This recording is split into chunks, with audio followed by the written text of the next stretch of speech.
wabarakatuh. Assalamualaikum warahmatullahi wabarakatuh. Salam sejahtera, selamat siang.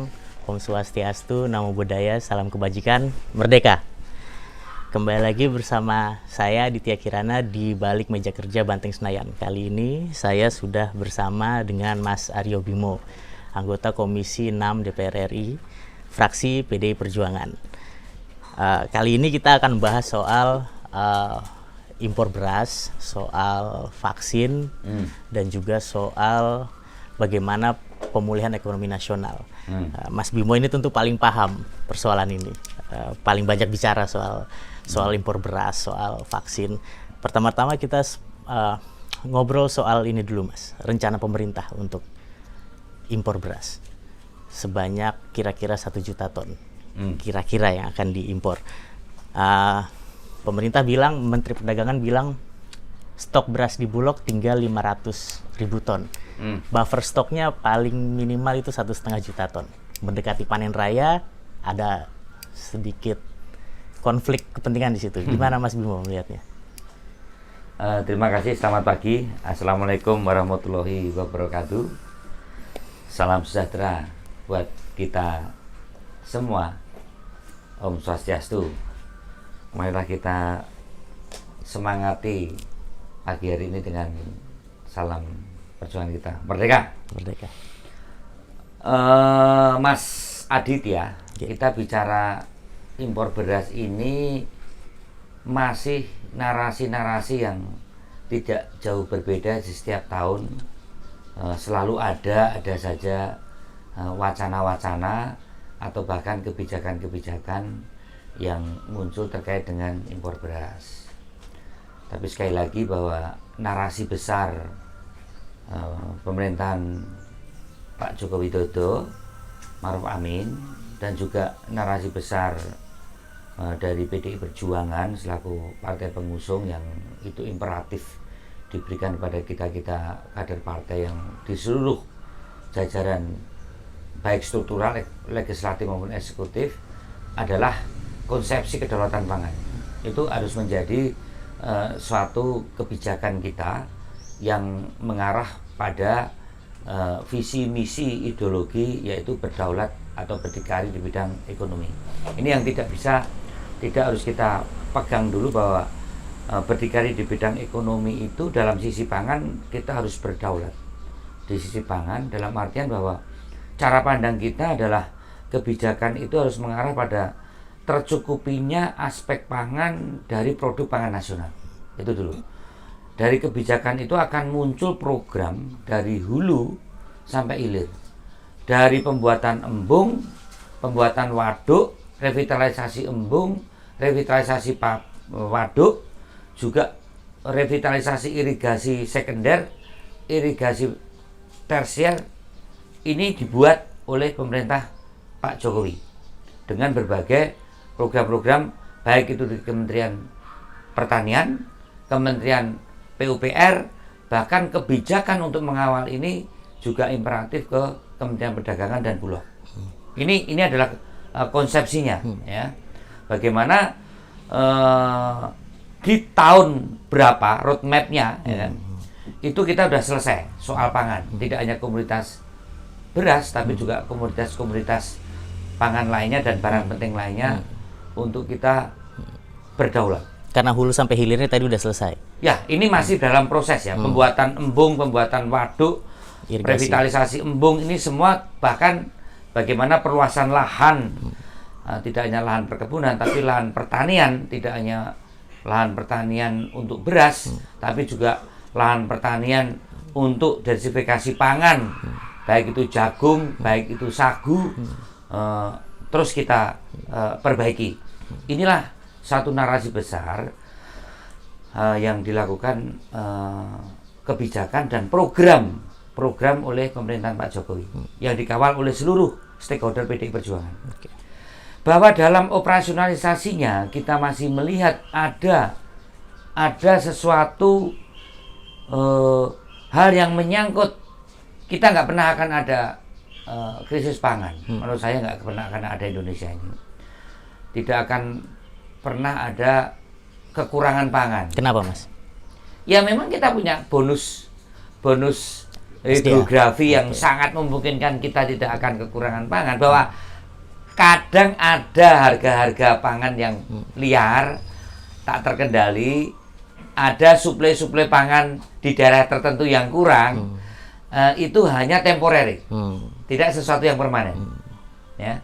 Ada prediksi-prediksi gagal panen karena ada satu bencana, tapi tidak kurang. Ya. Kalau toh 33 juta beras kebutuhan nasional itu menjadi target untuk produksi beras, ya kalau ada beberapa daerah yang akhirnya kurang atau secara nasional kurang, itu karena mungkin banjir yang meluber kemana-mana, ada masalah hama dari keong, sundep, wereng, sampai tikus yang tidak terkendali gitu.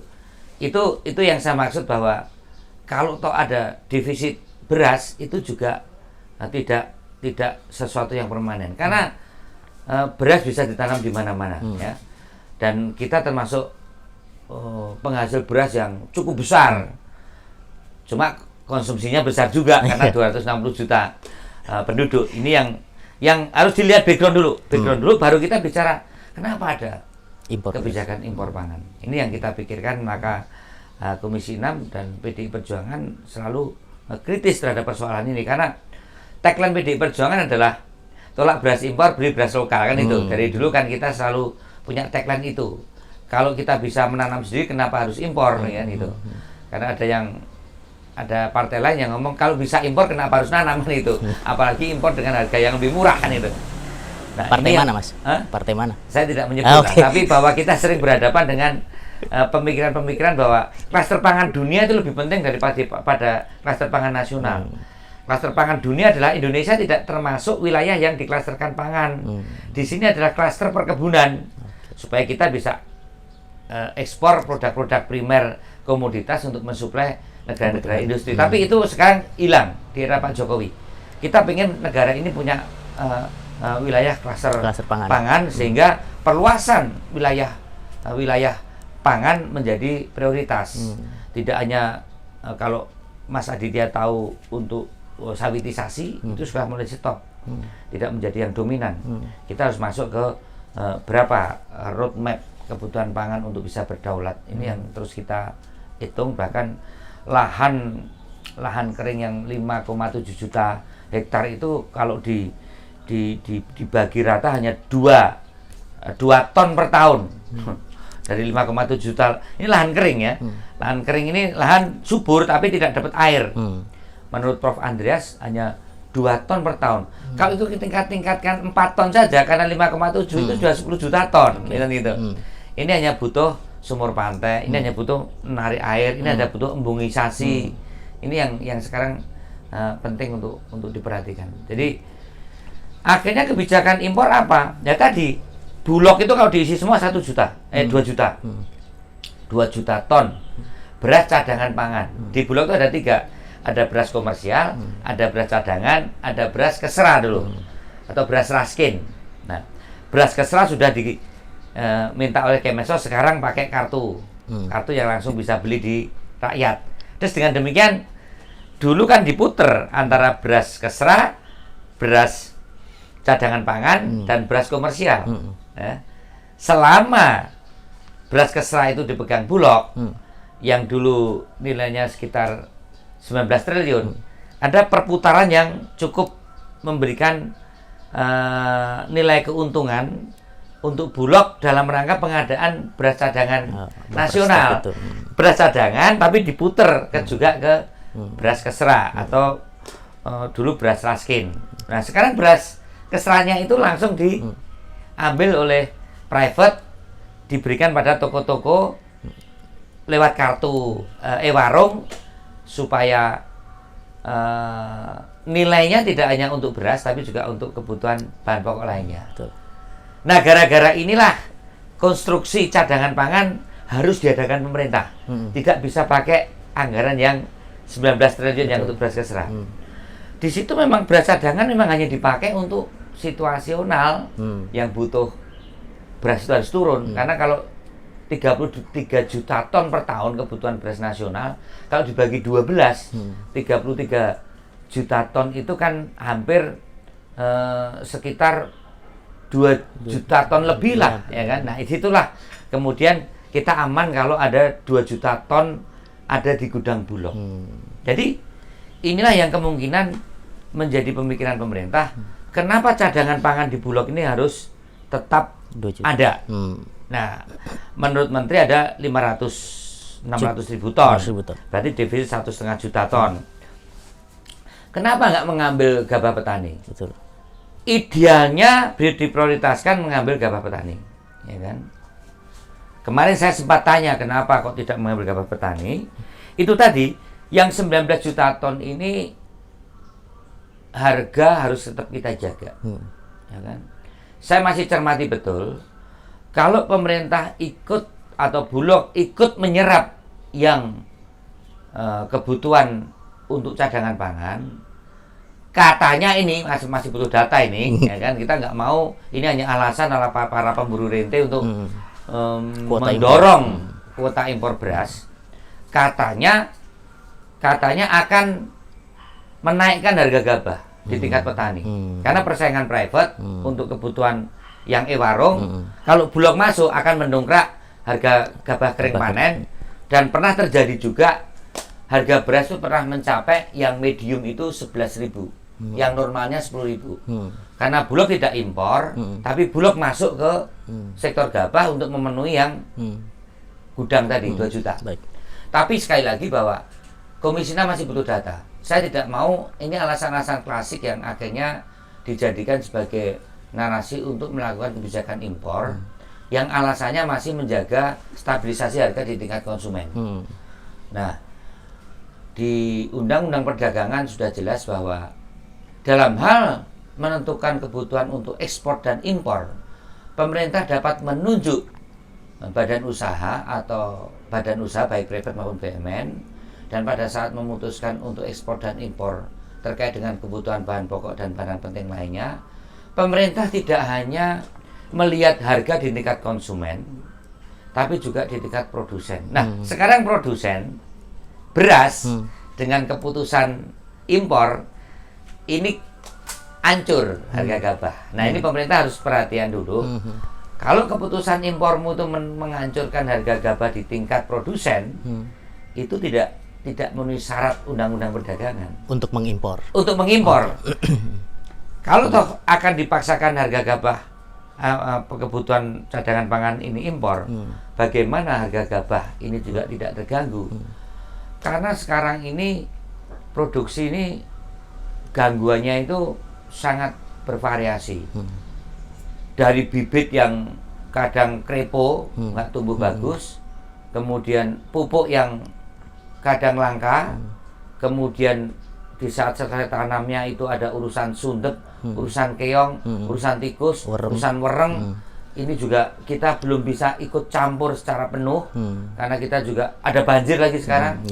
Belum ada asuransi pertanian yang memastikan ini. Jadi kita harus betul-betul senyawa dengan petani, karena dulu kan tagline-nya juga tercukupinya kebutuhan pangan nasional identik dengan kesejahteraan petani. Kalau kita bisa makan beras kita sendiri, maka petani akan sejahtera. Ini belum bisa. Nah, banyak gangguan-gangguan yang petani gagal produksi ini, negara belum hadir, gitu loh. Ini yang saya kira kebijakan impor kita harus tetap cermati betul, dan PDI Perjuangan, saya kira juga Pak Jokowi tetap menginginkan konsepsi beras nasional atau kebutuhan pangan beras ini dicukupi dari pangan nasional, karena memang ketahanan pangan ini akan kuat kalau itu didukung oleh produksi pangan nasional. Ketahanan pangan yang menyandarkan pada pangan impor itu rentan, apalagi dengan situasi COVID kemarin, bagaimana situasi distribusi logistik dunia ini terganggu. Jadi percayalah pada kawan-kawan petani bahwa visi Jokowi Indonesia Maju itu adalah mencukupi kebutuhan pangan nasional dengan produksi sendiri yang identik dengan kesejahteraan petani.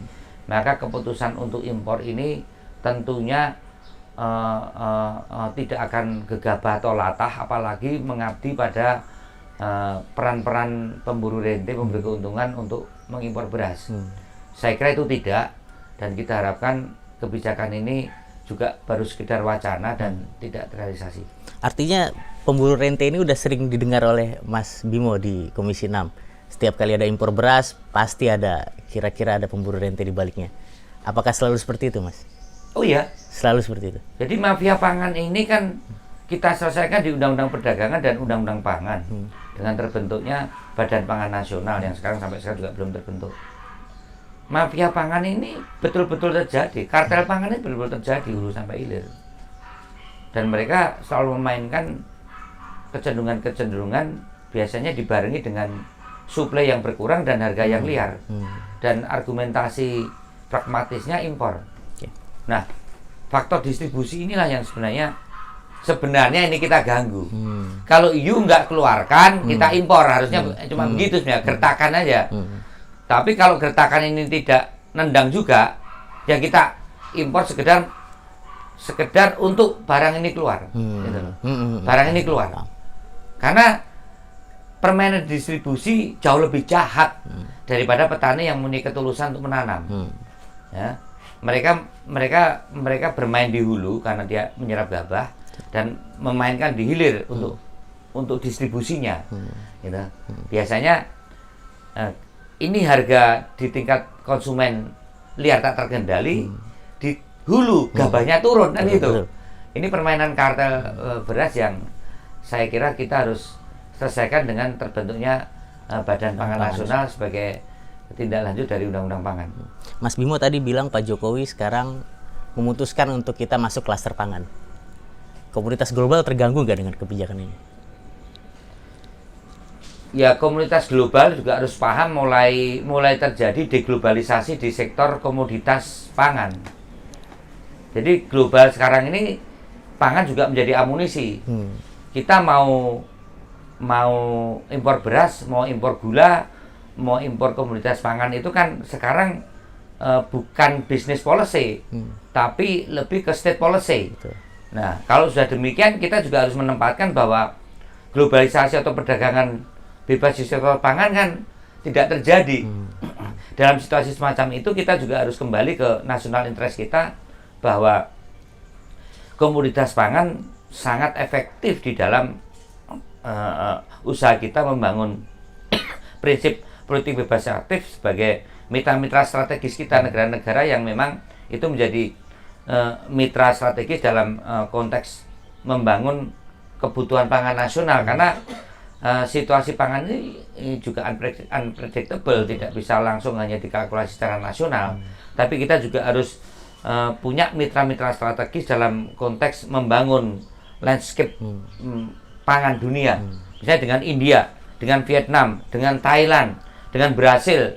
Ini adalah negara-negara yang kalau dia kurang kita suplai, kalau kita kurang dia suplai ke kita. Ini harus ada suatu cara membangun mitra strategis di dalam konsepsi kebutuhan pangan yang kadang konsepsi perdagangan bebas nggak jalan.